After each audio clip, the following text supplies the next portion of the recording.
जरा सोचिए, 1940 के दशक में भारत की सड़कों पर गूंजता ये नारा, तुम मुझे खून दो मैं तुम्हें आजादी दूंगा, का क्या असर हुआ होगा। हजारों दिलों में आजादी की आग भड़क उठी थी। लाखों कदम उठ पड़े थे देश को आजाद कराने के लिए। ये नारा किसी साधारण नेता का नहीं था। ये पुकार थी उस शख्स की जिसने भारत की गुलामी की जंजीरों को तोड़ने के लिए पूरी दुनिया को अपना रणक्षेत्र बना दिया था। नाम था नेताजी सुभाष चंद्र बोस।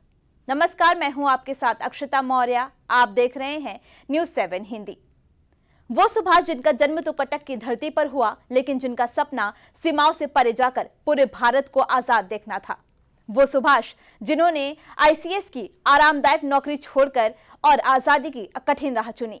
वो सुभाष जिनके एक शब्द पर नौजवान सब कुछ कुर्बान करने को तैयार हो गए। आजादी के आंदोलन में जहां एक तरफ गांधी जी की अहिंसा की राह थी, वहीं दूसरी तरफ नेताजी की क्रांतिकारी संघर्ष। और यही संघर्ष बना आजाद हिंद फौज की ताकत। नेताजी का सपना था दिल्ली चलो, और उनका विश्वास था कि आजादी की कीमत सिर्फ और सिर्फ बलिदान से चुकाई जा सकती है। सुभाष चंद्र बोस का जन्म 23 जनवरी 1897 को ओडिशा के कटक में हुआ। एक साधारण परिवार में जन्मे इस असाधारण बालक ने बचपन से ही अपनी प्रतिभा और देशभक्ति का परिचय दिया। पढ़ाई में अव्वल और सोच में बेहद प्रखर। सुभाष बाबू ने आईसीएस परीक्षा पास कर ली थी, लेकिन अंग्रेजों की गुलामी से जुड़ी उस नौकरी को ठुकरा दिया। उन्होंने साफ कह दिया, मैं अपनी जिंदगी गुलामी की नौकरी में नहीं बल्कि देश की आजादी के लिए समर्पित करूंगा। कांग्रेस में शामिल होकर उन्होंने युवाओं के बीच नई ऊर्जा का संचार किया। वे महात्मा गांधी का सम्मान करते थे और उन्हें राष्ट्रपिता कहते थे, लेकिन उनका मानना था कि केवल अहिंसा से आजादी मिलना संभव नहीं। उन्होंने कहा था कि आजादी भीख में नहीं बल्कि संघर्ष और बलिदान से मिलेगी। यही वजह रही कि जब उनके विचार गांधी जी की सोच से अलग हुए तो उन्होंने अपनी राह खुद बनाई और देश को स्वतंत्र कराने की एक अलग राह चुनी। सुभाष चंद्र बोस का सबसे बड़ा योगदान था आजाद हिंद फौज का गठन। विदेशों में रहकर उन्होंने भारतीयों को संगठित किया और अंग्रेजों के खिलाफ सशस्त्र क्रांति का शंखनाद किया।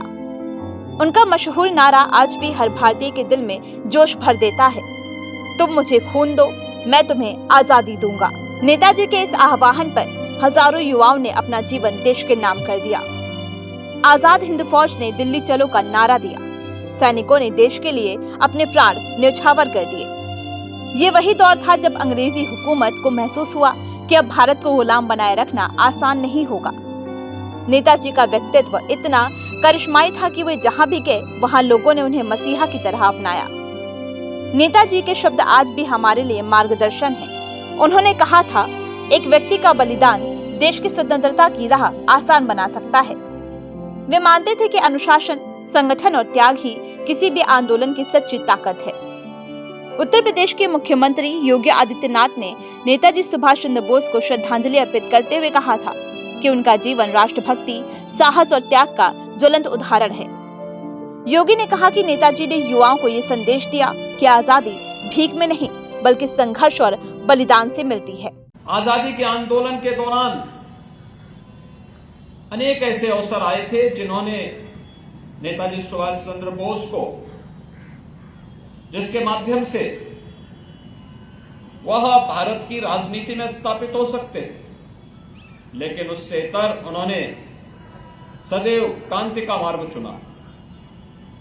देश के प्रत्येक नागरिक के मन में राष्ट्रभक्ति का भाव पैदा हो और हम सब अपनी राष्ट्रीयता के मार्ग का अनुसरण करते हुए नेशन फर्स्ट के इस भाव को सदैव अंगीकार कर सके। वह सदैव इस बात के पक्षधर थे, न केवल भारत के अंदर बल्कि दुनिया के अंदर अनेक देशों में रह करके, जर्मनी है, जापान है, सिंगापुर है, इन सभी देशों में, दुनिया के तमाम देशों में रह करके वहां के भारतवंशियों के साथ मिलकर के भारत की आजादी का अलग जगाते रहे।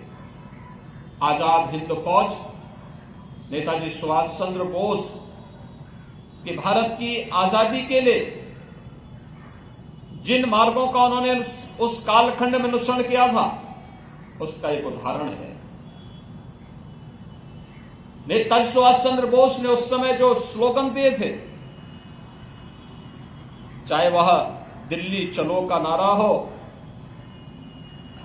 चाहे वह जय हिंद का नारा हो, जो आज भी हम सब के अंदर एक नया रोमांच पैदा करता है, और चाहे इस देश के युवाओं के मन में इस भाव को पैदा करने के लिए कि देश की आजादी के लिए जिन्होंने दिया था, जो भारत के प्रत्येक जवान पर वो नारा अक्सर सुनने को मिलता है कि तुम मुझे खून दो, मैं तुम्हें आजादी दूंगा, यह अपने आप में ही हर भारतवासी को रोमांचित कर देता है। हालांकि 1945 में हुई उनकी मृत्यु आज भी रहस्य के घेरे में है। ताइवान के विमान हादसे की कहानी हो या गुमनामी बाबा का सच, ये सवाल अब तक अनुत्तरित है कि उस दिन नेताजी के साथ वास्तव में क्या हुआ। लेकिन ये तय है कि नेताजी भले ही शारीरिक रूप से हमारे बीच ना हो, उनकी आत्मा और उनकी प्रेरणा हमेशा हमारे साथ रहेगी। आज जब हम नेताजी को याद करते हैं तो ये केवल इतिहास के पन्ने पलटना नहीं है, बल्कि ये स्मरण करना है कि स्वतंत्रता हमें कितनी कुर्बानियों के बाद मिली। ये हमें याद दिलाता है कि हमारा कर्तव्य केवल आजादी का आनंद लेना नहीं, बल्कि उसे सुरक्षित रखना और देश को और मजबूत बनाना है। नेताजी का जयकारा आज भी उतना ही प्रभावशाली है जितना उस दौर में था। जय हिंद, यही उनकी पहचान थी, ये उनका सपना था और यही उनकी अमर गूंज है जो हर भारतीय के दिल में हमेशा जिंदा रहेगी। फिलहाल इस खबर में बस इतना ही। बने रहिए न्यूज़ 7 हिंदी के साथ।